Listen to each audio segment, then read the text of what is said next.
इस वीडियो में हम हिंद महासागर की धाराओं को पढ़ेंगे। इससे पहले की वीडियो में हमने प्रशांत महासागर की धाराओं को पढ़ा था।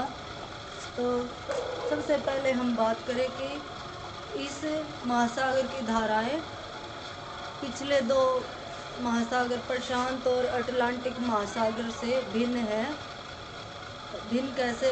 जैसे हिंद महासागर को भी ऐसे उत्तरी और दक्षिणी भाग में बांट कर देखें तो दक्षिणी भाग का क्रम तो सेम ही है जैसे बाकी महासागरों का है, लेकिन उत्तरी सागर में क्या होता है कि मानसून पवनों के कारण सर्दियों में दिशा उलट जाती है धाराओं की, और गर्मियों में भी अलग दिशा रहती है। गर्मियों में दक्षिणी पश्चिम से उत्तर पूर्व की ओर तथा सर्दियों में उत्तर पूर्व से दक्षिण पश्चिम की ओर धाराओं की दिशा रहती है। जिस प्रकार से पवनों की दिशा होती है, इस प्रकार से हम अभी डिस्कस करेंगे।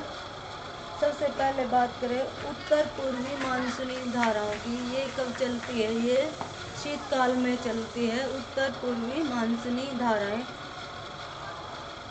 अंडमान से सोमाली तक ये धाराएं पवनों की दिशा के हिसाब से ही चलती हैं।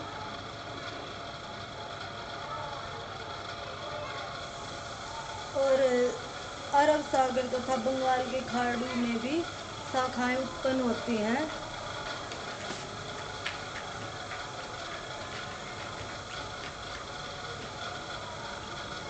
तो ये तो था हमारा सर्दियों में। सर्दियों में क्या होता है?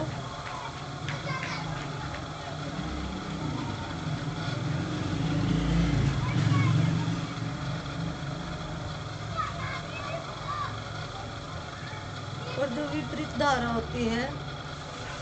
धारा होती है जो वो सिर्फ कब चलती है? विषुवत रेखीय विपरीत धारा सिर्फ सर्दियों में ही चलती है।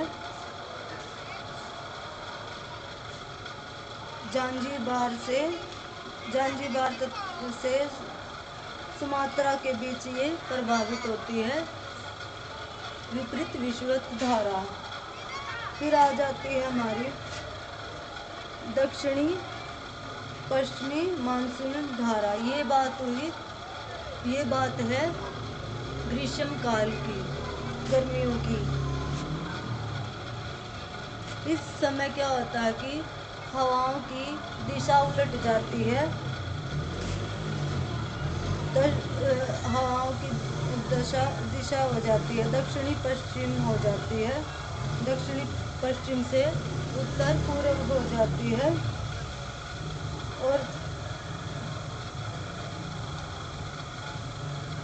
और इसमें क्या होती है?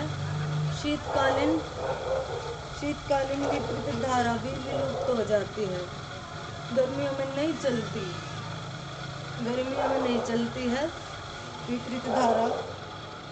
और दक्षिणी हिंद महासागर में बाकी महासागरों की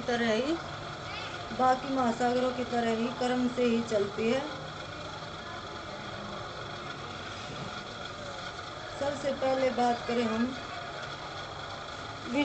दक्षिणी विषुवत रेखीय धारा की बात करें। दक्षिण विषुवत रेखीय धारा हिंद महासागर की ऑस्ट्रेलिया के तट से 10 से 15 दक्षिणी अक्षांशों के बीच पूर्व से पश्चिम दिशा में प्रवाहित होती है। यानी कि ऑस्ट्रेलिया के पश्चिमी तट से अफ्रीका की तरफ चलती है। और इसकी आगे चलकर एक शाखा अल्बुलहास और एक मोजाफ्फिक चैनल में जाने के कारण मोजाफ्फिक धारा कहलाती है। और दोनों के मिले हुए सम्मिलित रूप को अल्बुलहास की धारा का नाम दे दिया जाता है। फिर इसके बाद सेमी हिंद महासागर में भी पछुआ पेटियों के कारण अल्बुलहास की जो धारा पश्चिमी प्रवाह के कारण पश्चिमी प्रवाह हिंद महासागर का दक्षिणी पश्चिमी प्रवाह कहलाती है। और फिर क्या करेगी, ऑस्ट्रेलिया के पश्चिमी तट के सहारे सहारे दक्षिण से उत्तर की ओर चलती है। ये पश्चिमी ऑस्ट्रेलियाई धारा कहलाती है। और एक शाखा चली जाती है प्रशांत महासागर में प्रवाह की, और बीच में एक ही दायरे का निर्माण हो पाता है इस महासागर में।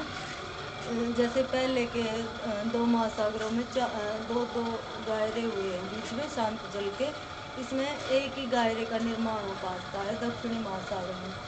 Thank you.